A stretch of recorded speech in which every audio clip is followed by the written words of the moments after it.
Presiden Prabowo Subianto mewanti-wanti jajaran menteri dan pejabat di Kabinet Merah Putih saat menghubungi dirinya melalui sambungan telepon selama lawatan ke luar negeri. Ya, meski meminta para pejabat dan menteri agar tetap berkomunikasi dengan dirinya saat ada hal penting, Prabowo juga mewaspadai akan ada banyak telinga yang ingin mendengar, sehingga jika berkaitan dengan yang rawan dan rahasia tidak disampaikan melalui sambungan telepon.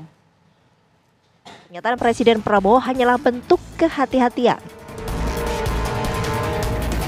Tentunya kehati-hatian dari kita masing-masing itu perlu untuk terus dibangun agar kemudian kita tidak sembarangan dalam menempatkan data-data yang sensitif melalui platform-platform yang mudah diakses atau mudah diretas.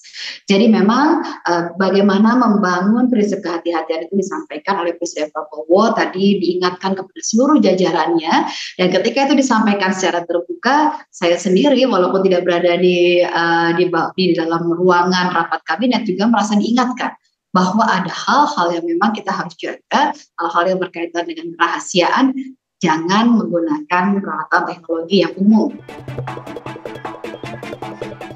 Sementara itu, pengamat militer Anton Aliabas menilai peringatan dari Presiden Prabowo sebagai bentuk kegelisahan terhadap anak buahnya yang tidak sensitif terhadap keamanan komunikasi.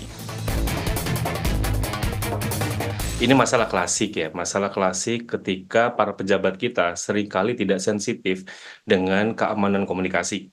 Jadi apa yang disampaikan Pak Prabowo itu sebenarnya puncak dari kegelisahan seorang pemimpin di mana dia punya anak buahnya yang seringkali tidak sensitif terhadap komunikasi, sehingga harus mengumumkan itu di depan publik.